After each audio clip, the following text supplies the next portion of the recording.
about yourself is the dumbest question you'll be asked in the interview. And yet, it is also the most common question you'll be asked in the interview. What fun. This question is so vague, and you've already given them your resume, so they know about you. And therefore, it's so easy to go on this tangent and ruin your first impression. Do not fret though, in this video, I have got the winning formula of how to answer this question. And I don't just say things like that. I've got the data to back it up. This answer formula has led to hundreds of thousands of success stories from people using this and absolutely acing the interview. I also have a free little nifty digital download worksheet that goes with this video so you can keep it, have it forever. It also has an example on there. So be sure you grab that as well in the comments and in the description. You're also going to get 3 different examples. The first one will be for early career folks. So maybe you don't have paid experience. Second, for career changers. It might be tough for you to connect your past experience to this interview. And third, a more experienced professional where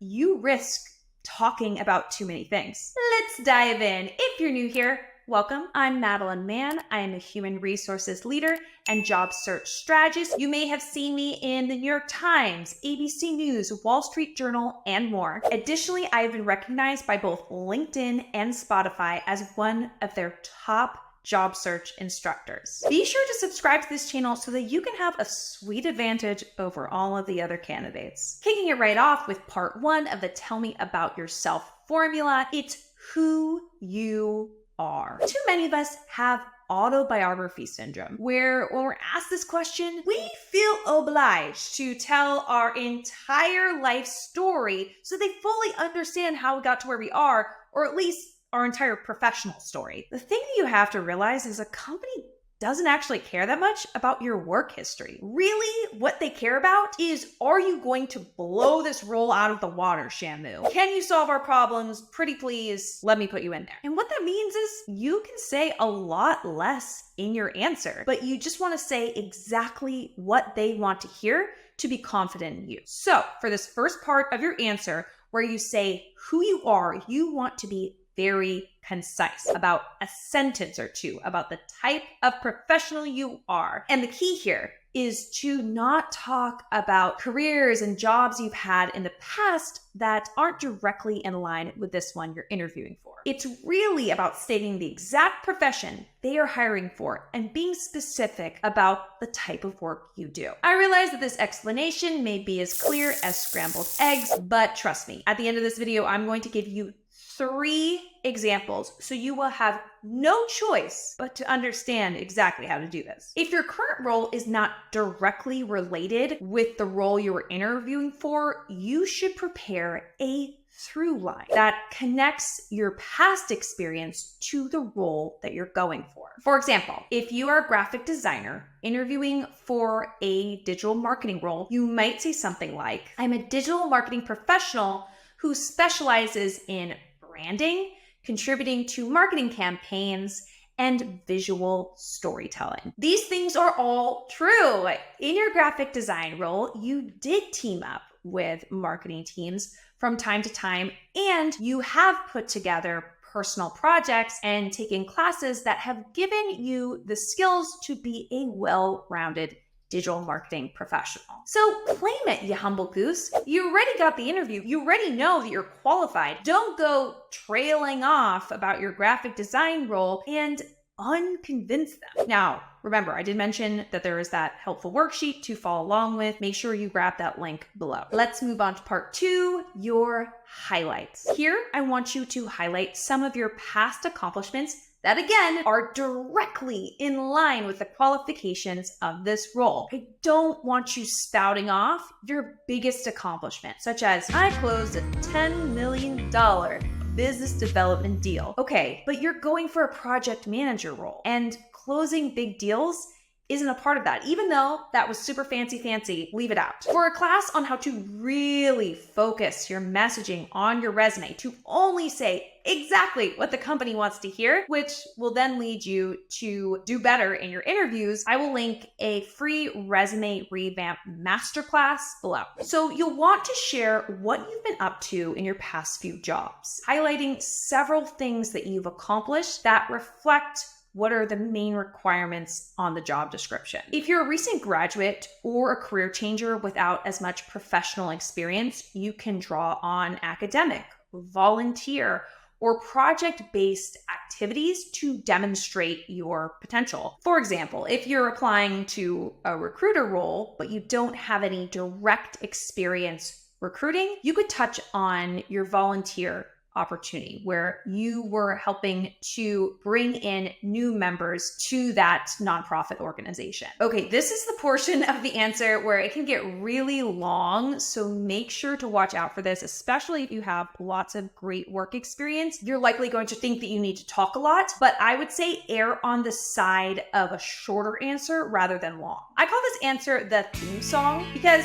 it should be short, 2 minutes or less, and just simply get them interested in watching the whole show. And if they want more details, they can just ask. And I mean, I already said it, but I'll say it again. They already have your stinking resume, okay? It's there. The hellscape that is the job interview process. I'm so sorry. This brings us to part 3. Why this role? You'll want to end your answer by explaining why are you interested in this particular company and role. This is truly the key to not rambling too much in the interview and answering your answers with, yeah, I used to do that all the time. In job interviews, do you tend to talk too much or too little? Go ahead and put in the comments too much or too little. Okay, so by adding this part 3, you're also answering the question, why do you want to work here? Which is actually one of the most important questions that they need to ask you. And so the fact that you're making sure they ask you it is really important. From hiring thousands of people and hearing the feedback from so many hiring managers, time and time again, when all things are equal, a hiring manager will often extend an offer to the person who wants the job more. They want people who are intrinsically excited about the work and are more likely to stay in the job long term. Because heads up, these people who are doing all the hiring, they don't want to replace your role every 6 to 12 months, okay? It takes away from their core work. Hiring takes so much energy, and they want to choose someone who's really excited about the work and it fits their career aspirations perfectly. So you're going to show your interest in this answer. I want you to come up with specifics of how the tasks you're going to be doing in this role fit your career trajectory, and then anything about the company that stands out to you. Now, let's walk through 3 examples for you to effectively answer this question. The first one is if you are early career. The second is if you are a career changer. And the third is if you've gotten years of experience in your profession under your belt. I do recommend watching all 3 so you can pick and choose some elements of each. Let's kick off with the early career example where the person doesn't have much experience. I recently graduated with a degree in psychology, and I'm thrilled at the opportunity to interview for this human resources assistant position at your company. During my final year of studies, I collaborated on a project that examined team dynamics and their impact on workplace productivity. Through surveys and data analysis, we explored how different personalities influence team performance. Additionally, I gained practical experience by volunteering at a local community center where I facilitated discussions on stress management and provided individual counseling. The reason I am so interested in this role is I'm looking to contribute to training programs, performance evaluations, and employee support initiatives. And based on your company blog, I can see how focused this company is on employee engagement. What went right? Even this person who has 0 paid experience was able to share specific examples of how they have been building the right skills and the right interests for the role that they're going for. Excellent. Our second example is a career changer who is transitioning from being a teacher to working in sales. I am pursuing a role in sales, leveraging my background in communication and relationship building to excel in a great sales team. I took an in-depth course on prospecting, cold calling, and objection handling to hone my abilities in these areas. In addition to formal training, I have applied these skills in real-life situations. For example, I volunteered to lead a membership drive for a local organization where I utilized cold calling techniques to reach out to potential members and effectively communicate the value of joining. I also participated in fundraising initiatives where I successfully closed deals with donors by addressing objections and emphasizing the impact of their contributions. And as my next career move, I'm excited about the opportunity to sell solar panels at Green Eco Solutions. Solar panels' potential to address the growing need for renewable energy resonates with me so deeply. And I personally have solar panels, so I know I could close many people on how great Green Eco Solutions is because I truly believe in the mission and I live it. What I love about this answer is that this powerhouse isn't dwelling on the past. They do not give any distracting details about their teaching work. No, they jumped right in on what they are actually doing now and focused on taking any experiences they have from their past, paid or not, and translating it to being appealing for this sales job. Oh yeah. Now let's dive into an answer from an experienced professional. I'm the director of product management, specializing in software solutions for the healthcare industry. I've successfully led the development of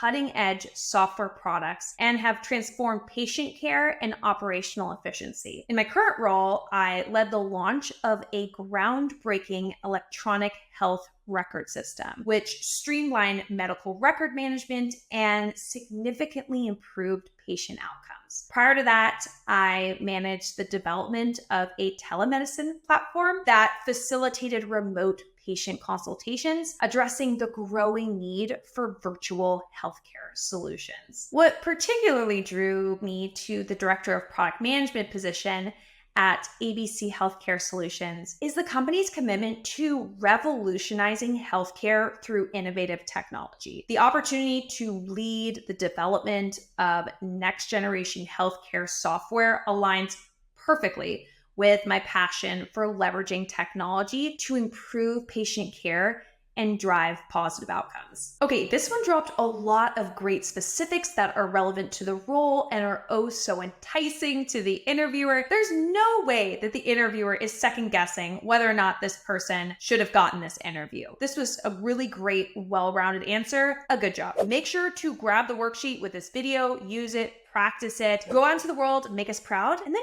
come back and tell us how it went. It has been so good being here with you today. Hit a like on this video and subscribe to this channel. You got this. Wi-Fi high five.